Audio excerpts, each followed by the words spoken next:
somin mbino bismillahir rahmanir rahim min biya kadi allahumma salli ala sayyidina muhammadin wa sallim. Alhamdulillah, alhamdulillah ala kulli shay'in qadirun.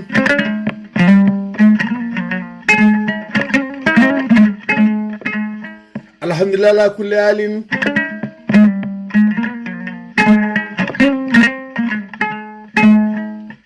Alhamdulillahi rabbil alamin. Allah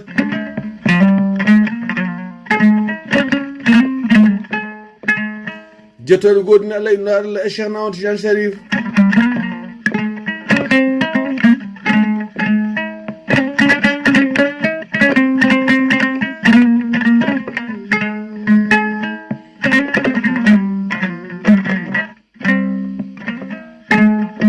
amma baar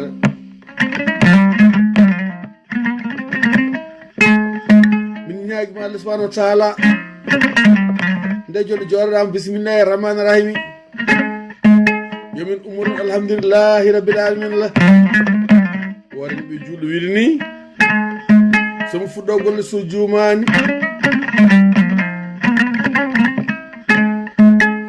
kala ko dilli noon ko dillin ɗum ko ɓuri ɗum doole. olo jaay nene leppulu yengule ko yengal mo ko uppu doole.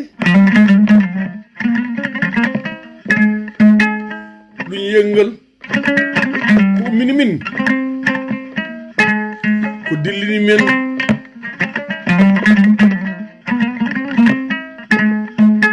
ko MPDES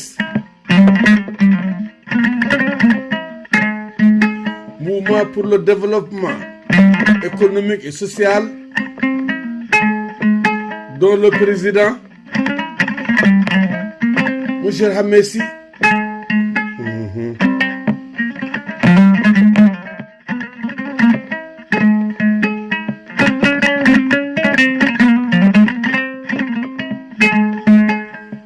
pour cela nous disons pour un Africain de l'Ouest ayant grandi dans l'héritage des empires du Moyen-Âge, le Songhai, le Songhai, le Ghana, le Mali, le Tekourour, la musique est une parole. La parole est un verbe et le verbe est créateur. Mesdemoiselles, mesdames, messieurs, bonsoir, alors bonjour. Car il est 6 heures du matin. De là-bas de Djenné à ici Kamani de Dakar, habillé en djennanké, avec moi un instrument millénaire, car cet instrument existe 7000 avant Jésus-Christ, dans l'Égypte pharaonique, fabriqué avec 5 éléments qui constituent l'univers. Les Occidentaux ont tendance à citer 4 éléments: l'eau, la terre, le feu et l'air. Mais en retournant 7000 avant Jésus-Christ, ou en Égypte, ou en Asie, ou en Inde, on va rajouter le 5e élément qui aurait manqué, le bois. Le bois qui est le total du ciel et de la terre. Rencontre des forces célestes et des forces terrestres. L'eau tombe sur la terre, l'arbre germe. Et en montant, l'arbre met en relief le ciel et la terre. Et au sein de l'arbre, coexistent ou cohabitent 2 ennemis jurés sans qu'on ne porte atteinte à la vie de l'autre. Il s'agit de l'eau matérialisée par la sève et du feu, car on peut obtenir du feu en frottant du bois. On peut faire du feu sans allumettes, sans briquet, avec du bois tout simplement. Vous voyez, même la nature nous montre comment vivre en paix, en harmonie, en fraternité. Même si on est différent de la couleur de la peau, de croyances religieuses, d'opinions politiques et de conception de la vie. Pourquoi pas nous les humains, dotés d'intelligence, capables de réfléchir.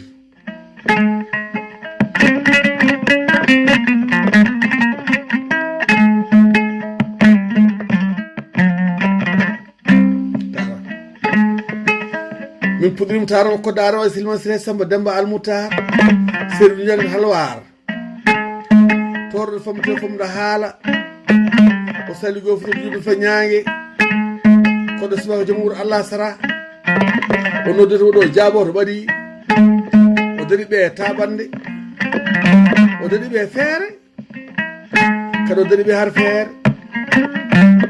sabu monsieur le président de MPDS Hammé Sy est originaire de Hoore Fonde Thilo Bouma Ndiaye. Kon avant ça, c'est un descendant de Cheikh Sidi Boubacar Dine. Cheikh Sidi Boubacar Dine provient de la Mecque.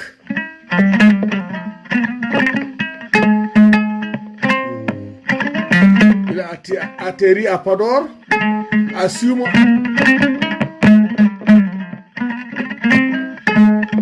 Ainsi tous les six. Imam de Cheikh Sidi Boubacar Daouda. Nous en reviendrons une fois. On a choisi Tara, que lui-même a choisi pour son équipe. Tara qui signifie il est parti. Sous-entend en langue bambara. Sous-entendu, il est parti en guerre sainte. Mais qui est parti?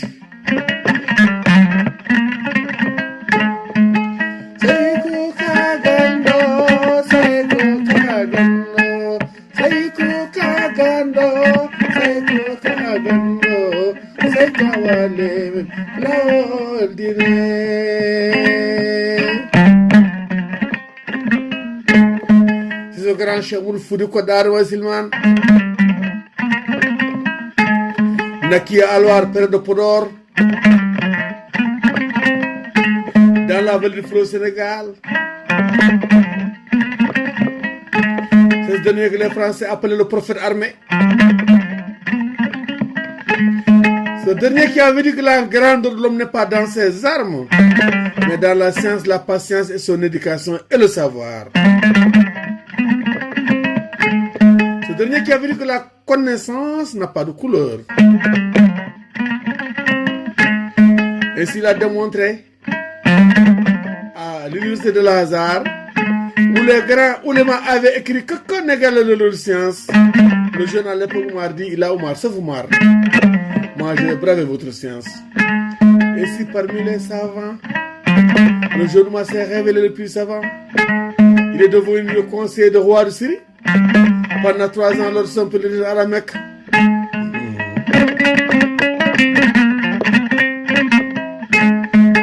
Monsieur le président Hammé Sy, originaire de Hoore Fonde Thilo Bouma Ndiaye, habitant à Saint-Louis, dans la commune de Diama, Waalo Brak.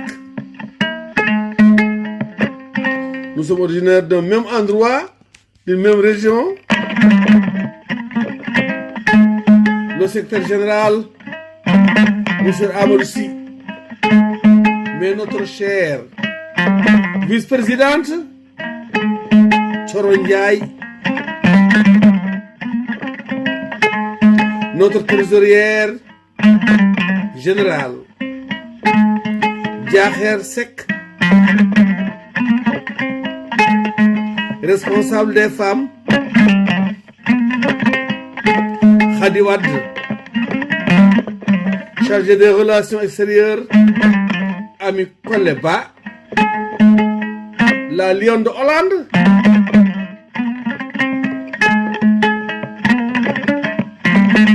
chargé de l'organisation, Mamadou Sy et Sibiri Sissoko, que j'ai eu l'honneur de rencontrer lorsque MPDS a appelé le staff de Lat Diop, chargé de communication Demba Abousso,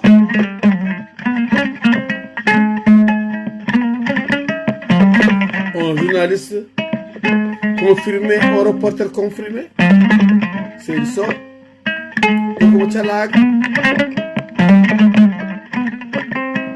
À la guitare, le hodou en pol, khalam en wolof, tidnir en hassania, karonaru en pol de Guinée,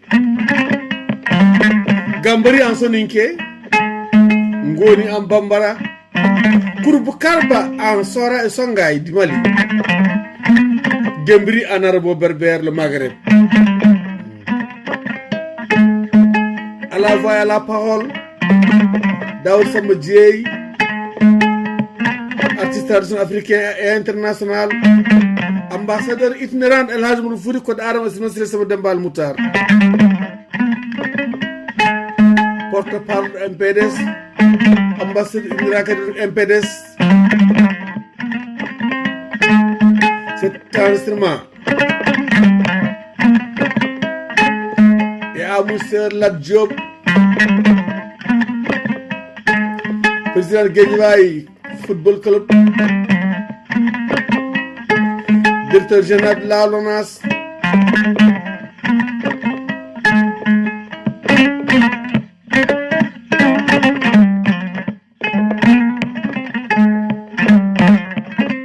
qui a choisi MPDS pour travailler en collaboration étroite, ainsi que d'autres mouvements qui œuvrent pour le développement, l'émergence du Sénégal, car leur première préoccupation est l'insertion socio-professionnelle des jeunes, qui sont l'espoir et le futur de notre pays.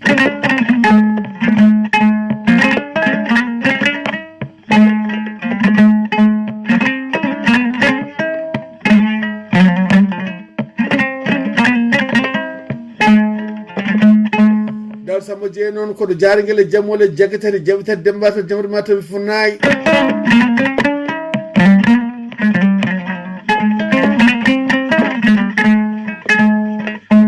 salatu rabbi ma salamin ala bi hallanani.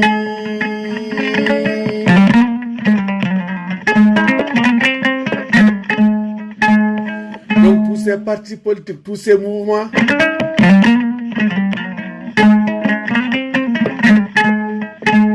accompagne les actions de son Excellence, le président de la République de tous les Sénégalais, M. Macky Sall.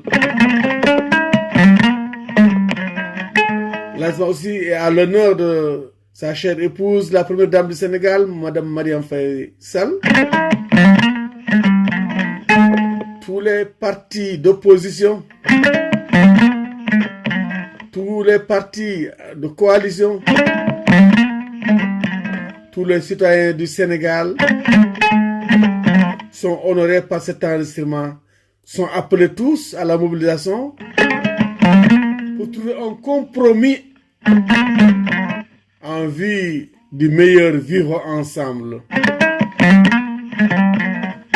Car cette diversité, c'est une richesse pour le Sénégal.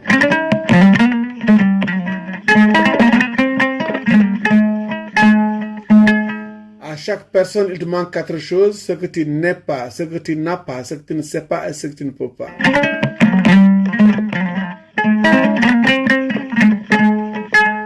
À chaque personne, il te faut les 3 clés de la vie: la foi, la voix, la loi.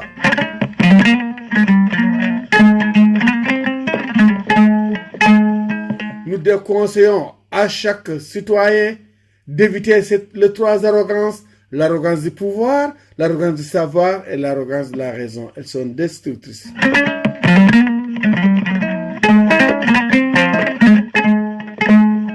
L'idéologie dans laquelle on a été éduqué, on y évite tous les citoyens de la terre. C'est le respect de soi, mais dans la compréhension de l'autre. Oser aller vers l'autre, comme disait Oumar. Devenir l'autre en restant soi. Donner à l'autre tout ce que l'on a et lui prendre tout ce qu'il a, mais dans la parfaite complémentarité.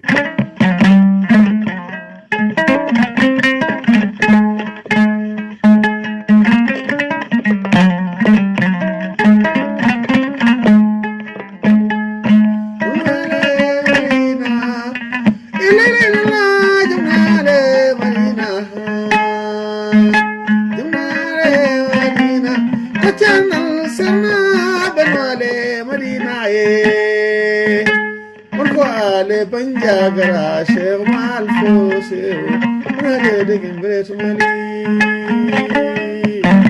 Allahumma salli ala sayyidina Muhammadin sallim. Ça ce n'est qu'une introduction, nous nous arrêtons là jusqu'à la prochaine fois inchallah. Nous nous excusons pour toute faute qu'on a pu commettre en jouant ou en parlant ou en chantant, car le latinisme discount errare humanum est persecrare diabolicum. Les Romains disent que l'erreur est humaine, mais en se persévérant, ça devient folie. Et il est très difficile de s'exprimer dans une langue qui n'est pas la sienne sans trahir le sens. Je serai beaucoup plus à l'aise en m'exprimant en langue peul, mais c'est dans le souci de compréhension que j'essaie de m'exprimer tant bien que mal en français. Sama Wolof ñorul, bien que je sois apparenté à tous les Wolofs du Sénégal, tous les Sérères, tous les Bambara, les Soninké, les Diola, les Mandiak, Balantes, tous les Peuls du Sénégalais, tous les Arabes, les Meurs du Sénégal, parce que c'est une richesse, franchement parlé, humaine, qui cohabite pacifiquement au Sénégal. Les religions aussi, complémentarité, complémentaires, et vivent en harmonie, en fraternité, en paix. Le Sénégal réew jàmm la benn bopp kenn mënu ko xar ñaar.